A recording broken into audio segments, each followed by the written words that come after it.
François Sivet, que je vais demander de nous rejoindre qui va nous sur rejoindre. scène. Bonjour François Sivet, qui est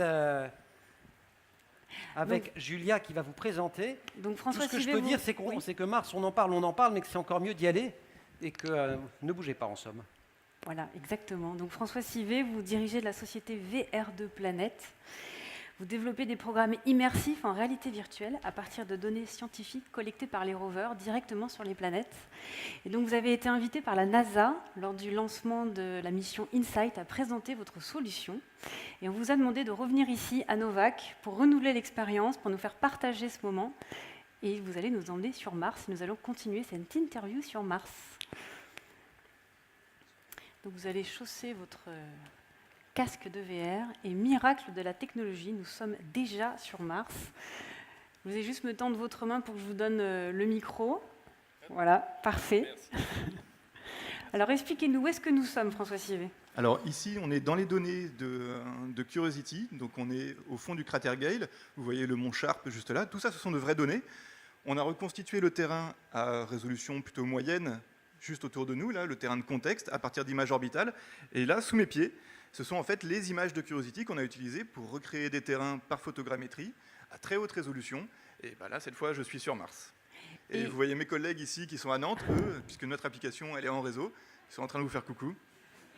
Et qu'est-ce qui se passe si on appuie sur le gros bouton rouge? Ah oui, alors vous voyez, on n'a pas beaucoup triché, hein. Ce sont que les données, sauf ce bouton qui n'est pas sur Mars. Et quand on appuie dessus, tout le monde lève la tête, parce que ça se passe au-dessus maintenant. On va prendre un peu de recul pour ne pas se faire écraser. Mais c'est justement, on a reproduit l'atterrissage de la sonde InSight, qui devra arriver, donc, si tout se passe bien, le 26 novembre prochain. Et là voilà, la sonde à l'échelle, en train de se poser. Et on a reconstitué ensuite tout le déploiement des instruments. Donc d'abord les panneaux solaires qui vont s'ouvrir, et ensuite le bras.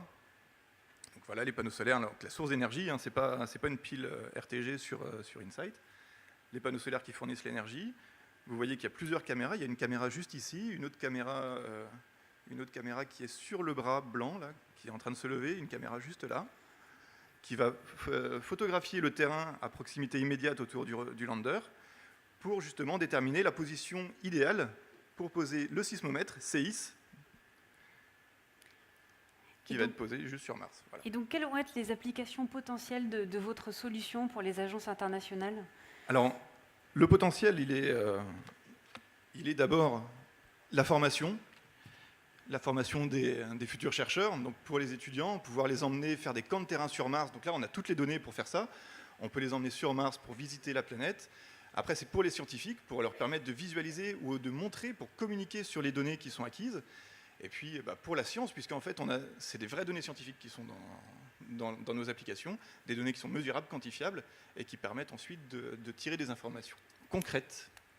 Parfait. Vous me disiez, quand on a préparé cette table ronde, que ça allait aussi permettre d'améliorer justement le pilotage des robots, pour avoir une meilleure connaissance du terrain. Alors effectivement, on a tous des vues différentes sur le devenir de la réalité virtuelle. C'est vraiment une technologie en émergence, donc c'est le tout début, on ne sait pas encore ce que ça va donner. Mais on sent qu'il y a un vrai potentiel pour la réalité virtuelle. Là, on est quasiment en temps réel pour mettre les données dans l'application. Donc on pourrait très bien imaginer avoir une station en orbite autour de Mars, autour de la Lune, et un ingénieur qui pilote en réalité virtuelle un robot sur la surface de la Lune ou la surface de Mars. Merci beaucoup François Sivet, c'est fascinant.